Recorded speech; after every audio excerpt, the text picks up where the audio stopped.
বন্যাগ্রস্ত মানুষের আমি 500 টাকা দিছিলাম, আমার এই 500 টাকার হিসাব আমি এখনো পাই নাই। বলেন তো কেন? এই 500 টাকার হিসাব যে টাকাগুলো দেওয়া হয়েছে, বাকি টাকাটা সরকারি যে রিলিফ ফান্ড আছে ডিজাস্টার ম্যানেজমেন্টে, সেখানে সবগুলো দেওয়া হয়েছে। একটা ডকুমেন্ট দেখাতে পারবেন আমাদেরকে? হ্যাঁ, এটাতে আপনি দেখেন, আমরা দেশ যখন বন্যার দিকে ভেসে যায় তখন আমরা বন্যাগ্রস্ত মানুষকে টাকাতে আমরা সাহায্য করি। আসলে সেই টাকার হিসাব টাকা আমরা দিছিলেন? এই 500 টাকা দিছিলাম। যাক, আলহামদুলিল্লাহ, ভালো।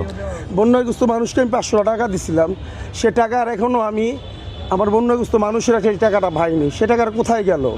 আচ্ছা। আর আমি তো জানি যতটুকু, আপনি এই এলাকার সন্তান না, আপনি কোন এলাকায় থাকেন? আপনি?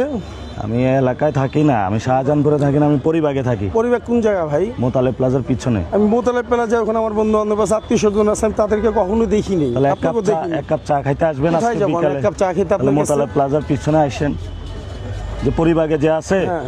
ওইখানে আসেন। আপনার বাসা কি এখানে? না, আমার বাসা এখানে না কোথায়? ভাই। আমার বাসা হলো গোলবাগ। গোলবাগে? গোলবাগের এখানে কেউ আছে? ও, যাক, ভালো। হ্যাঁ, এখানে আছে।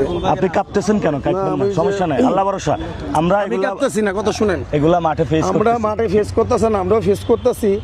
আসলে বন্যাগ্রস্ত মানুষের যে বিএনপির টাকা, না, বিএনপির কোনো দায়িত্বে আছে? না, আমি যে বন্যাগ্রস্ত মানুষকে টাকাটা দিছি, সে টাকাটা সঠিক পথে যায় নাই। আসলে এটা- সেই টাকাটা কোথায় গেল? হ্যাঁ, উত্তর দিতে দিবেন নাকি হ্যাঁ, বলতেই বলেন, থাকবেন? বলেন। সেটা হলো সরকারি যে ডিজাস্টার রিলিফ ফান্ড আছে, এই ফান্ডে আছে। এবার হলো যদি ডকুমেন্টস দেখতে চান, আপনি নেটে যায় ইউটিউব তো চালাইতে পারেন। হ্যাঁ, অবশ্যই। ইউটিউবে যায় সার্চ দিবেন বন্যার্থদের টাকা, সেটা থার্ড পার্টি যে অডিট আছে, হ্যাঁ। অডিট করে ওইখানে জমা দেওয়া হয়েছে। হ্যাঁ। এবং প্রত্যেকটা টাকার ওইখানে সরকারি ফান্ডে দিয়ে দেওয়া হয়েছে। কেন আমি বলি, আমার বলতে দিবেন তাহলে হ্যাঁ, হলো অবশ্যই, ভালো। আপনি তো অবশ্যই। কোশ্চেন করছেন। হুম। ধরেন আপনার পুরা বাংলাদেশে সংগঠন নাই, তো আপনি ইচ্ছা করলে কালকে রিলিফ বিতরণ করতে পারবেন? পারবেন না। তো তাহলে যদি সরকারের যে এজেন্সিগুলো আছে সেগুলো দিয়ে তো পারা যাবে। অবশ্যই। তো যে টাকাটা তুলছে পোলাপানের যে সংগঠন আছে, 1-2 কোটি টাকা দিতে পারছে, বাকি টাকাটা হলো পোলাপানের সংগঠন না থাকার কারণে ডিস্ট্রিবিউট করতে পারে না। আসলে আজকে বন্যা গেছে আছে কতদিন? এটা তো সরকারি ফান্ডে আছে। কতদিন হয়েছে আজকে বন্যা? 1 বছর হয়েছে। 1 বছর।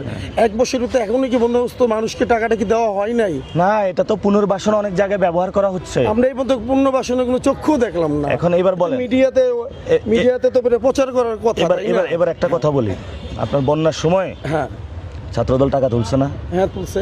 বিএনপি টাকা তুলছে না? হ্যাঁ, বিএমপি কখনো টাকা তুলে নেই। সব জায়গায় বিতরণ করছে। বলেন, বিএমপি তার ফান্ডের থেকে টাকা দিছে, যদিও টাকা তার ফান্ডের থেকে তো দিছে। আপনাদের হ্যাঁ। যে কোশ্চেন গুলা আমরা এগুলা সলভ করবো। এই কিভাবে ভাই, solve আমি আমি আমি বলি না না, আপনার যে কোশ্চেন, এই ভাইয়ের কেউ নাম্বারটা রাখেন। একটা বছর আপনার না, আপনার হয়ে আপনি গেছে, ফোন এখনো বন্যার টাকাগুলি। মোবাইল চালান? হ্যাঁ, মোবাইল চালাই, এখনো ভাইদের আচ্ছা, টাকাটি যায়। ভাইয়ের নাম্বারটা নিয়ে রাখেন কেউ।